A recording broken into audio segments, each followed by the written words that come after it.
Men in Black is a sci-fi action comedy from 1997 starring the amazing master of all things stoic, Tommy Lee Jones, and the charming rapper and winner of the Friendliest Black Guy on TV award, Will Smith. This award has retroactively been taken from Bill Cosby.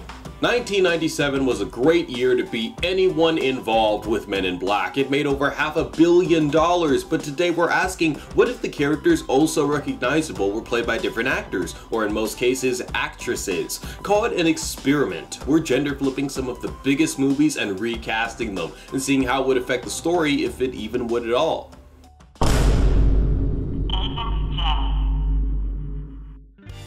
Let's start with the black man in Black, Jay, the charismatic NYPD detective who was awesomely portrayed by Will Smith, a rapper and musician. Will Smith debuted in American Homes with Fresh Prince of Bel-Air in 1990 and did Bad Boys in 95, big hit, well received. I want a charismatic, funny black woman who was big in the late 90s. Whoopi Goldberg was too old and established in film. Yeah, there was Independence Day, but that just proves there was momentum with Smith. I heard Brandy Norwood, star of the 90s sitcom Alicia, but that wasn't in time for her to land the role, and she had virtually no career. Their filmography and box office history is relevant because what I find interesting is finding out what actors could have actually taken the role. While I'm sure a certain actress could have pulled off the character and has the look to her, she never would have been considered, making it even more fantastical than it already is to cast them. Remember that, audience? Unnecessarily fantastical. I can't just pull a name out of the air. When replacing an actor, I can't just go by talent and assemble a dream team cast. It's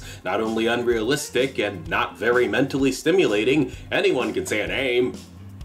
Queen Latifah. She was a rapper just like Will Smith and had a popular TV show in the 90s from 93 to 98, perfectly in sync with getting the role in 97. She had also done Set It Off in 96, which was a box office and critical success. Not as much money as Bad Boys, but better received. She has comedic and action chops, which is super important, but not as important as the fact that she actually mattered at the time, and could have gotten the role if they were looking for women. Now, you might be screaming Halle Berry or some other more traditionally attractive actress or physically fit even, but I just can't see her matching Will's energy or attitude, and even if she could, I'd rather see Latifah do it. Queen's got the skill, don't hate on the weight.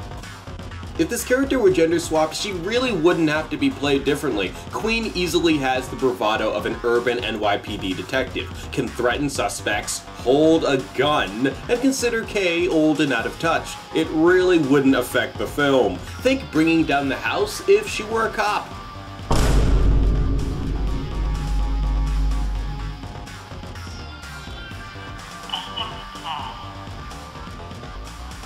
You'll note I'm not really talking about the comics or the unique circumstances in which the original actors were actually cast. I'm just looking at the film we got, the end product, and trying to create something just as good or better, maybe even a little different.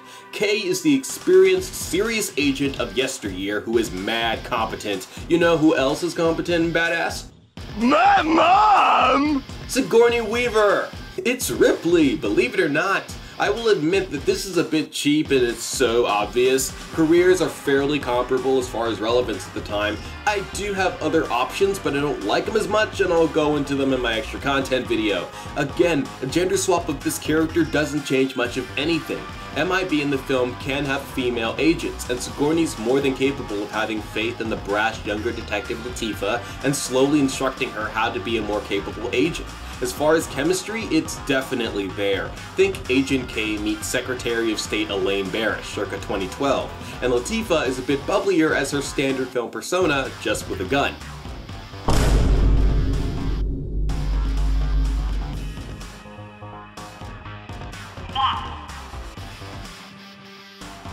Ah, Zed, the boss, the chief, the guy who bicker banters with Kay with a few good wisecracks, brought to us by Rip Torn. This is an easy one, a name that was thrown out into the fray and then immediately latched onto, maybe it's because I love her like a grandmother, Kathy Bates. One problem is that she's 18 years younger than Rip Torn, putting a 1-year difference in age between her and Weaver over the 16-year difference Torn had on Jones. And that same month saw the release of Titanic, which I'm sure Bates would have never passed on. But don't think that age is that big a problem here, and I do think the chemistry between Weaver and Bates could totally work.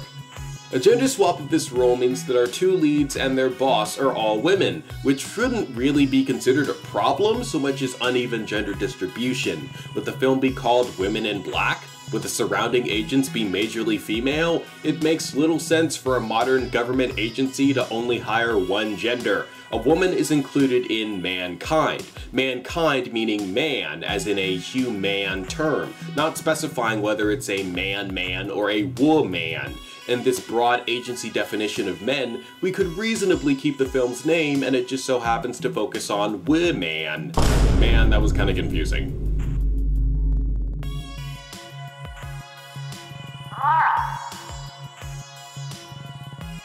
Aha, the medical examiner babe, no one remembers. Did you even know her name was Laurel? Linda Fiorentino is one of the saddest Hollywood stories I have ever seen. You may know her from Dogma. That's probably it, unless you're a pretty big film buff. She's done virtually nothing in the last decade. TV, film, music, nothing. But enough of disaster piece theater. Back in the 90s, things were actually promising for her. Keeping race consistent, we were looking for a white man who could play the love interest to Queen Latifah. That's not an easy feat, as well as have taken the role in '97. When I heard it, I was willing to give it a try. Steven Weber, that's right, one of the dudes from Wings. I can't imagine he would have turned it down, but if he could share a romance with Michael T. Weiss, I'm sure he could make it work with Latifah.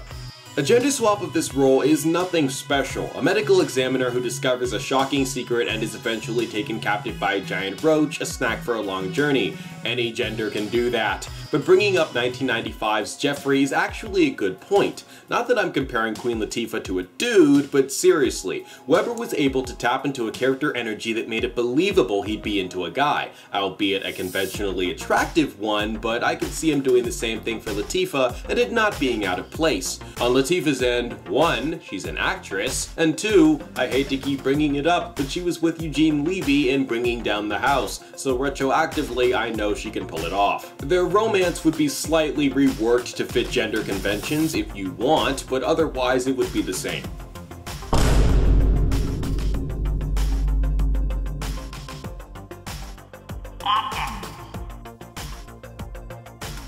Edgar the villain, played by Vincent D'Onofrio. This is a hard one for us to cast, so I'm leaving it entirely up to you guys, and I may do that once per episode. Who's the female farmer whose body becomes a grotesque host to a giant roach alien? Leave your pick in the comments. And as always, thanks for watching you guys, and remember to subscribe for more ExxWhy videos and reviews.